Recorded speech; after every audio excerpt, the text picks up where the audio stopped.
Hi, this is Jeff Mesnick. I'm here with the Cybersecurity Journal, and I'm excited to be here with MK Palmore, who is the leader of the San Francisco FBI Cyber Branch. How are you? I'm good, Jeff. Thanks for having me on. Oh, well, it's my pleasure, especially with all the news today that's been going around. That this is a good time for us to talk, huh? As timely a topic as ever. Yeah. So what I wanted to do today is basically have a conversation about how the C-suite should be thinking about cybersecurity. And, you know, when we talk with different organizations, it seems that they don't always consider the different types of risks. And the C-suite just thinks about, oh, wow, we got to just create a big enough wall to protect ourselves from people who use brute force to get in. And the reality is that there's multiple ways that people are getting into your network. It could be brute force, or it could be social engineering. So I was wondering, you know, what do you see as the more troubling trend out there today? And the way I like to describe it is that there is a middle ground somewhere between what hackers use, what you call brute force attacks, and what are, quite frankly, social engineering, phishing attacks, sort of the easier route to success. I think that hackers, quite frankly, are experts on return on investment. And so my belief is that they are not going to use a highly complex hacking method when they can simply send an email to an employee with an attachment or a link that's going to get them the same level of access that they would get through a high-level hack. And so this equal consideration should be given to both. And frankly, as enterprise risk managers, folks in the C-suite, and certainly the CRO, CISO, and CSO need to be paying attention to all potential vectors of intrusion from cyber threat actors. Excellent. That's a very good point. I mean, I think that at the end of the day, people tend to be a little bit monocular and kind of focused on one or the other. So, and that brings us to an interesting kind of question, though. You know, when we're thinking about these two different hacks, you know, what was the Equifax issue? You know, what happened there? Was it a brute force? Was it both? Was it a little bit of social engineering? So I think the public information that's out on the Equifax hack right now seems to indicate that the intruders gained access through a known vulnerability through one of their systems, which means it was a patching issue. Oftentimes when I go out and talk on cybersecurity issues, I cover what I call the information security fundamentals. Among those, pretty high up on the list is the issue of patching. I know that security professionals sometimes get themselves in a bind because the change that comes about through patching sometimes gives folks pause, or just keeping up with the patching schedule. If you run a network that has lots of different systems attached, just keeping up with the schedule of patching can be onerous on security managers. But time and time again, we see that hacks of this magnitude ultimately go back to the information security fundamentals. And so this hack and some of the more newsworthy hacks that we've heard about, you know, the ransomware attacks, all of this stuff happening this year were mostly the result of patching issues, which means they could have been prevented. That's a tough pill to swallow right there, right?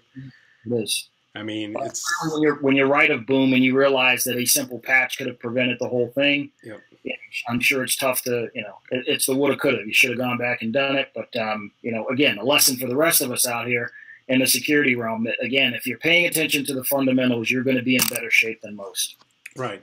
And it seems like those fundamentals now are, you know, more important than ever. You know, it's not only you've got to make sure you're patching the patches that are available and that, I mean, you're notified about, but also you need to educate and train your employees on what phishing attacks could look like. Do you recommend any of that, like kind of phishing training?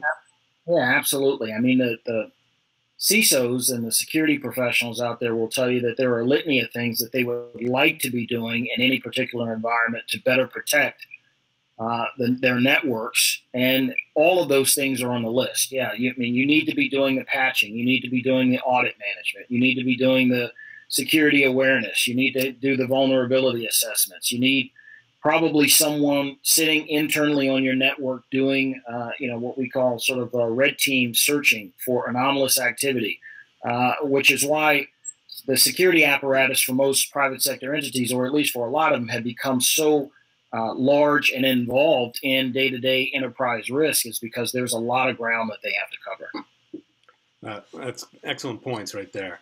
So let's kind of take this to the next point, which is, okay, the person got in. So we're at the oh crap stage. Well, you don't even know about it yet. Right. They're in. In all likelihood, you're not aware that they're in. That's right. So you're not aware they're in. So, but a lot of companies, you got to assume that someone's going to get in, for example. I mean, there are ways. Is that a fair statement? That's a fair statement. I think that what we recommend to most folks is that you should be operating from a posture that you believe that they're already in and operating. And that gives you a different optic from which to operate from. So once you're looking at from that optic, I got to imagine that that's where the next level security has to come in, which it's the east-west, as they call it, security, where it's preventing them from, once they get in, from moving around your network. But right. A lot of companies that I've talked to, what happens is it creates almost a fear that exists, where it almost prevents business operations from running smoothly if they were to completely go in that direction. There's a great Dilbert cartoon that I often refer to, where the Mordred, the IT guy says, lock it all down, right? So, but my point is there's got to be a way to be safe, but still collaborate. I think there is. Again, if security managers, if the folks who are responsible for running sort of that end of the enterprise are paying attention, one of the recommendations that we have is that you have an interior team that's looking for specifically that anomalous activity that's going on within your own network. When intruders get into a network, the first thing that they attempt to do is establish accounts for themselves, and they're looking for high privileged accounts. In other words, accounts that have access across the domains at a high level and have the ability to make changes to systems and networks. And so that would be a good starting point. If you were starting from ground zero and looking fresh, you would want to go through your account management tool, look at the accounts that have been created, look at any new accounts that have been created with high-level access in recent days, and then map that back to the hiring of employees or changes that have been enacted by security professionals to change the relative level of access of current employees. And so that's a good starting point. There have been, numerous occasions where folks get into that practice of going through their access management accounts, and they realize that accounts that should have been disabled upon an employee leaving, an employee with high-level access, were not deactivated. Attackers may have access to an account of that nature, and before you know it, it looks like traditional business activity. But again, doing that deep dive and that audit across business lines, you come to realize that the account probably should have been disabled some time ago. And so it becomes a requirement for the security professionals then to make sure that they're linked up with the other business units, with folks in HR, so that they can keep tabs on things like that. And how frequently do you suggest someone does that?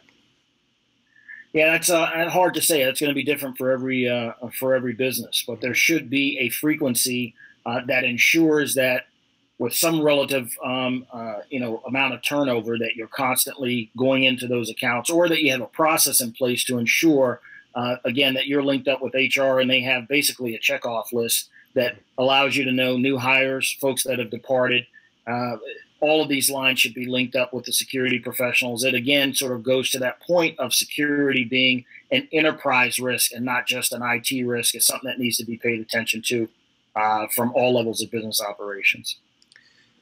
So, I think we probably helped kind of the theory here that the C-suite's got to be heavily engaged in this. But also, what we're trying to figure out is, when the C-suite gets engaged in something, one of the things they hate the most is to say, oh, this is just a freaking cost center for me, right? Right.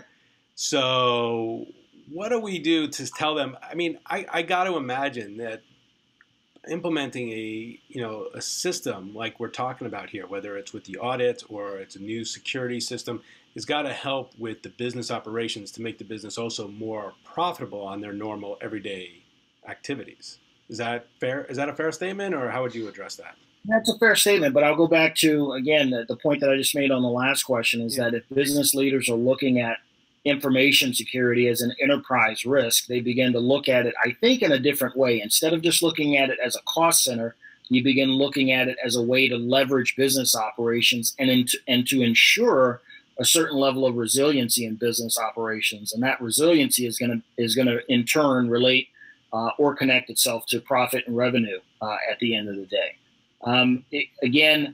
So that's part of their responsibility to do that, but it also, the responsibility falls very, in large part on information security leaders. They have to be able to explain that return on investment for the C-suite individuals so they know they're not just dumping endless amounts of money into a project that doesn't have some kind of end result.